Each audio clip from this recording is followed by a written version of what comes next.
Olá, meus amores. Na semana passada, demos início à unidade 3, que traz o impressionismo e o pós-impressionismo como temática. Por volta da metade da década de 1880, alguns artistas com origem do impressionismo passaram a mostrar descontentamento em apenas registrar a cena de acordo com a luminosidade. Assim, pintores como Paul Cézanne, Georges Centres, Vicente Van Gogh, Paul Klee e outros, cada um à sua maneira, trilhavam novos caminhos que mais tarde foram grande influência para as artes de vanguarda no início do século XX. Embora apresentassem estilos diferentes entre si, os artistas desse novo movimento foram chamados de pós-impressionista pelo crítico de arte Roger Freire. Já na sua última exposição impressionista, em 1886, Georges Centre apresentou um trabalho que causou grande agitação no público por conta de um modo de pintar distinto dos demais.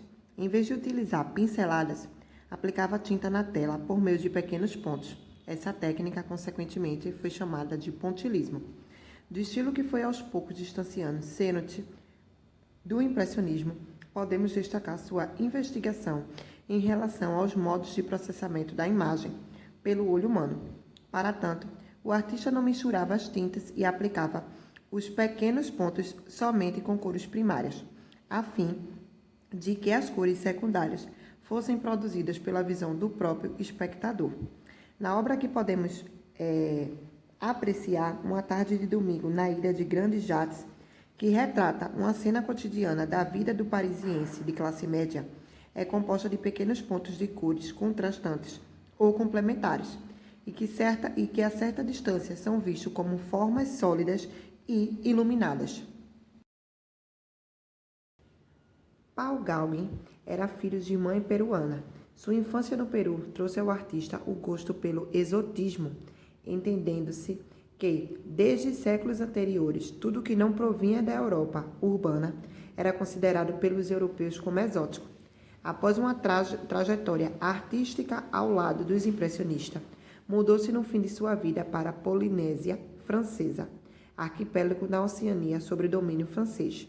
De lá, provieram muitas de suas obras com caráter multicultural, em que a flora, a fauna e as pessoas nativas eram retratadas com estética muito particular, com traços simples e muita cor. Na tela, Contos Bárbaros, Gauguin retrata não só uma pluralidade étnica, mas também cultural e religiosa, e por meio dela estabelece uma conexão entre seu presente e seu passado. As duas figuras femininas representam o Oriente. A figura central é uma mulher de aparência asiática, sentada em posição de lótus, que faz referência ao budismo, filosofia e religião asiática. E à sua direita está Tohutoa, polinésia de cabelos laranjas e avermelhados, por cuja aparência Gauguin era fascinado e que já servira de modelo para o artista após se mudar para a Oceania. A figura à esquerda é uma representação do pintor Meyer de Haan, amigo de Gauguin, que, embora com postura selvagem, dedos nos pés em forma de garras e olhar amedrontador, representa a sabedoria da religião judaica. Assim como os demais artistas impressionistas, que voltavam sua atenção à luz e à cor, Paul Cézanne também tinha o desejo de pintar as impressões que a cor lhe causava, mas não deixou de se dedicar ao estudo da forma. Ao almejar uma arte grandiosa, escolheu a natureza morta para representar objetos simples, sobretudo as maçãs, de modo que pudesse igualá-las à posição de importância das cenas representadas nas figuras clássicas dos grandes mestres que estudou. Apesar de a natureza morta sempre ter se mostrado presente na pintura de Cézanne, em seus últimos anos esse gênero se tornou central em sua produção. Maçãs e Laranjas, que é uma tela desse período, faz parte de uma série de 6 telas que contém os mesmos objetos. A toalha estampada ao fundo remete à natureza morta retratada pelos artistas flamengos do século XII.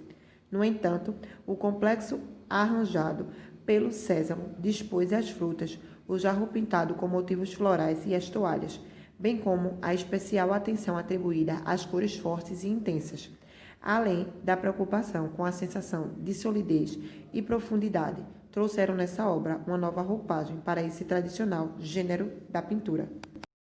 A produção artística de Henri de Toulouse-Lautrec foi totalmente direcionada por sua própria vida. Embora tivesse ascendência aristocrática, sua deficiência física, uma doença genética rara, definida pela baixa estatura e fragilidade óssea, o fazia sentir-se afastado de seu círculo social, o que levou a frequentar a vida boêmia e a conviver com camadas marginalizadas da sociedade.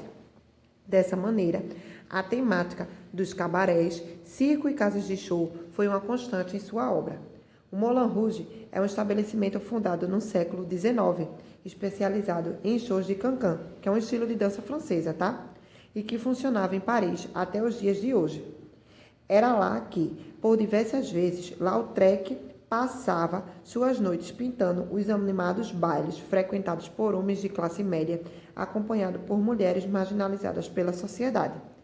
Era essa vivência presencial que permitia ao pintor trazer para o espectador, por meio de pinceladas bem visíveis, a vivacidade do local, como se estivesse lá.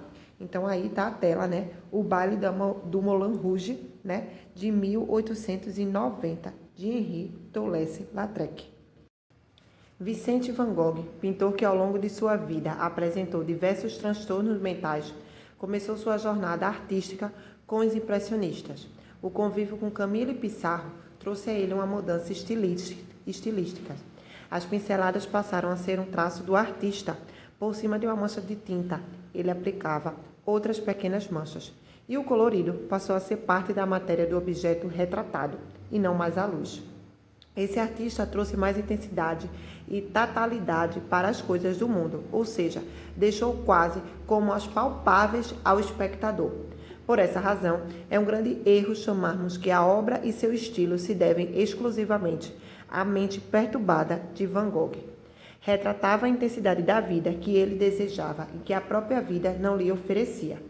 Após uma internação psiquiátrica em 1889, a pintura de Van Gogh ganhou ainda mais intensidade de cor e presença física. A obra Campo de Trigo, com Corvos, foi feita há pouco tempo antes de o pintor cometer suicídio, fato que é comumente associado à temática de sua tela, presença de corvos e passagem sombria, simbolizando a morte.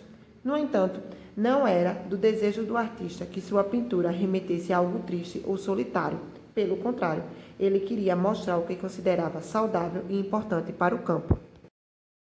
Assim, com pinceladas curtas, grande massa de tinta e combinações de cores, trazendo fortes contrastes, Van Gogh deu a essa pintura a sensação de materialidade, como se tudo o que configura no quadro pudesse ser palpável.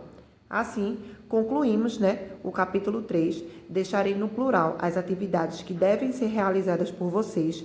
Não esqueçam de tirar foto e me mandar no WhatsApp, bem como atualizar as atividades pendentes.